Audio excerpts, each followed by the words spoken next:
নতুন দিল্লীৰ ইন্দিৰা গান্ধী স্পৰ্টছ কমপ্লেক্সত অনুষ্ঠিত হোৱা 4th ৱাকো অপেন ইণ্টাৰনেশ্যনেল কিকবক্সিং প্ৰতিযোগিতাত এটা সোণৰ পদক আৰু দুটাকৈ ৰূপৰ পদকেৰে উজলিল জাগুনৰ extreme martial art and fitness ক্লাবত প্ৰশিক্ষণ গ্ৰহণ কৰা তিনিজনকৈ অতি দৰিদ্ৰ পৰিয়ালৰ খেলুৱৈ। উল্লেখযোগ্য যে 1 ফেব্ৰুৱাৰীৰ পৰা 5 ফেব্ৰুৱাৰীলৈকে অনুষ্ঠিত এই আন্তঃৰাষ্ট্ৰীয় প্ৰতিযোগিতাখনিত জাগুনৰ পৰা 5গৰাকীকৈ খেলুৱৈয়ে অংশগ্ৰহণ কৰিছিল আৰু ইয়াৰে ছোৱালীৰ ইভেণ্ট ল' কিক ৰিং ফাইটৰ 44 কেজি শাখাত নাম্পা মিলিয়ে সোণৰ পদক আজৰি আনিবলৈ সক্ষম হয়। ইফালে প্ৰতিযোগিতাখনিৰ 44 কেজি আৰু 32 কেজিৰ শাখাত ক্ৰমে বিপ্লৱ নিপুণ আৰু পবিত্ৰ ফুকনে ৰূপৰ পদক লাভ কৰি অসমলৈ গৌৰৱ কঢ়িয়াই আনিছে। আনহাতে অসমৰ চুবুৰীয়া ৰাজ্য অৰুণাচল প্ৰদেশৰ পৰাও 5গৰাকীকৈ খেলুৱৈয়ে এই প্ৰতিযোগিতাখনিত অংশগ্ৰহণ কৰিছিল। ইয়াৰে টাচন ইকি আৰু চামচক মোচাঙে ক্ৰমে সোণৰ পদক, চৰিতা শ্ৰেষ্ঠাই ৰূপৰ পদক আৰু ৱাংজয় কুংখৌ ৱাংহিং নাংমুঙে ক্ৰমে ব্ৰঞ্জৰ পদক লাভ কৰি ভাৰতৰ লগতে ৰাজ্যখনলৈ গৌৰৱ কঢ়িয়াই আনিছে। প্ৰশিক্ষক শৰৎ সোণোৱাল আৰু অংকুৰ মেছৰ তত্বাৱধানত দিল্লীত অংশগ্ৰহণ কৰা এই 10জনীয়া দলটো জাগুনত উপস্থিত হোৱাৰ লগে লগে আজি TMPKৰ লগতে কেইবাটাও মিচিং দল সংগঠনে উষ্ম আদৰণি জনাই লগতে খেলুৱৈকেইগৰাকীক সম্বৰ্ধনা জ্ঞাপন কৰে।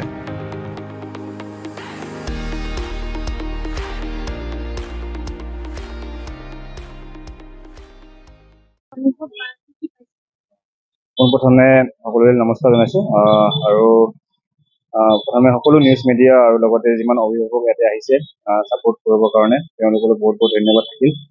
যিহেতু আমাৰ 1ৰ পৰা যিহেতু 5 তাৰিখলৈকে 5 ফেব্ৰুৱাৰী য'ত নিউ দিল্লীত যিহেতু আমাৰ ইন্দিৰা গান্ধী ষ্টেডিয়ামত 4th ৱাকো ইণ্টাৰনেশ্যনেল কিকবক্সিং চেম্পিয়নশ্বিপ যিহেতু অনুষ্ঠিত হৈছিলে, তাতে আমাৰ অসম আৰু অৰুণাচলৰ যিহেতু 10জন খেলুৱৈ তাতে পাৰ্টিচিপেট কৰিছিলে। তাৰে ভিতৰত যিহেতু 8জন প্লেয়াৰ্ছে যিহেতু মেডেল মাৰিবলৈ সক্ষম হৈছে, মেডেল পাবলৈ সক্ষম হৈছে, বা 2জনে যিহেতু পোৱা নাই, তেওঁলোকে আপোনাৰ কোৱাৰ্টাৰ ফাইনেল যিহেতু ক্লিয়াৰ কৰিব নোৱাৰিলে। তো ভৱিষ্যত দিনত তেওঁলোকে ভাল কৰিব, তাক লৈ আশাবাদী হৈ আছোঁ। আৰু বহুত ভাল লাগিছে যিহেতু বহুত অশেষ কষ্টৰ ফলত যিহেতু আমি ইয়াৰ পৰা যাবলৈ সক্ষম হৈছিলোঁ, কাৰণ ৰেজিষ্ট্ৰেশ্যনৰ ফিজবিলাকো বহুত বেছি আছিল গেমত। সেইটো অলপ কষ্ট হৈছিলে প্লেয়াৰ্ছবিলাকৰ, লগতে গাৰ্জেনবিলাকৰো টকা পইচাৰ অভাৱ আছিলে আৰু আমি তেনেকৈ কোনো ধৰণৰ ইয়াত সহায় বা সহযোগিতাটো পোৱা নাই।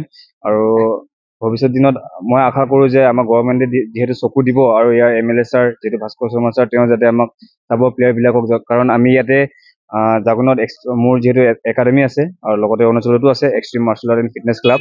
ইয়াতে আমি যিহেতু আমাৰ ইয়াত ইকুইপমেণ্টৰ বহুত বেছি কষ্ট আছে, আমাৰ ইয়াত মেট নাই আৰু লগতে কষ্ট বহুত, আৰু প্লেয়াৰ্ছো বহুত দূৰৰ পৰা আহে, নট ওচৰ জাগুনৰ বুলিয়ে নহয়, বহুত লিচাং গাঁৱৰ পৰা আহে, কোনোবা বহুত দূৰ দূৰৰ পৰা আহে শিকিবৰ কাৰণে, বা টেলেণ্ট বহুত আছে, বাট সুবিধা নোপোৱাৰ কাৰণে আমি যিহেতু প্লেয়াৰবিলাকক যিমান আগলৈকে লৈ যাব লাগে তেনেকৈ আমি লৈ যাবৰ কাৰণে সক্ষম হোৱা নাই আজিৰ দিনত।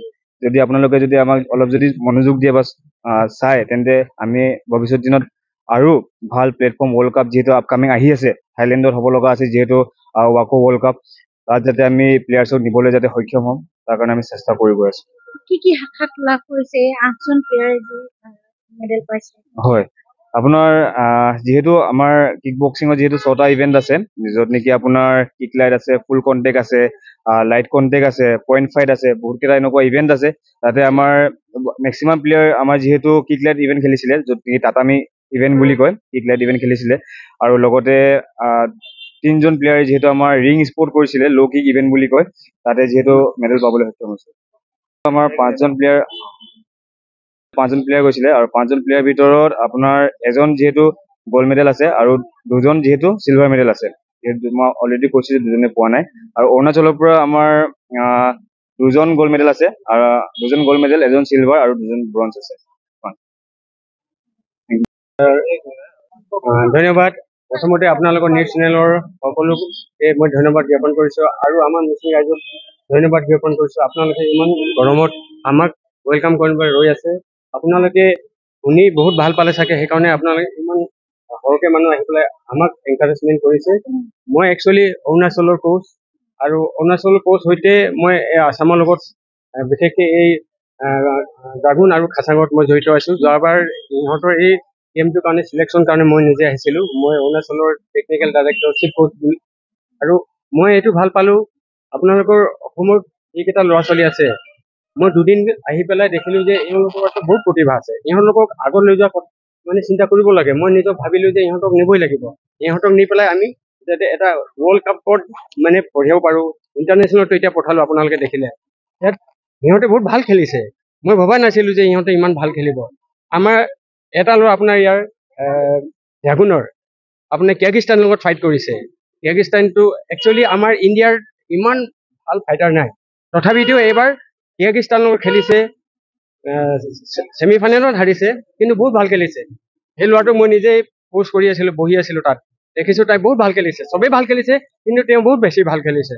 আমি আশা কৰো আপোনালোকৰ জৰুৰী মই চৰকাৰক, দুইখন চৰকাৰক মই ৰিকুৱেষ্ট কৰিব বিচাৰো, অৰুণাচল হওক অসম হওক, মানে আমি এটা ক্ৰীড়া মানুহ, আমি স্পৰ্টছ মানুহ, আমি স্পৰ্টছটো কৰো যে ইয়াত কোনো আমাৰ পলিটিকেলাইজ নহয়। আমি স্পৰ্টছক কেনেকৈ আগবঢ়াই যাব লাগে সেইটো আমি চিন্তা কৰো।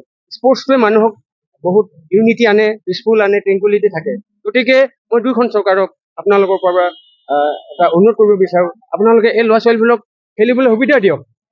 খেলিব যেতিয়া এওঁলোকে বহুত ভাল কাম কৰিব। খেলিবলৈ যেনেকৈ আপোনালোকে ক্লাব দি দিয়ক, অলপমান ফাইনেন্সিয়েল ছাপৰ্ট দিয়ক।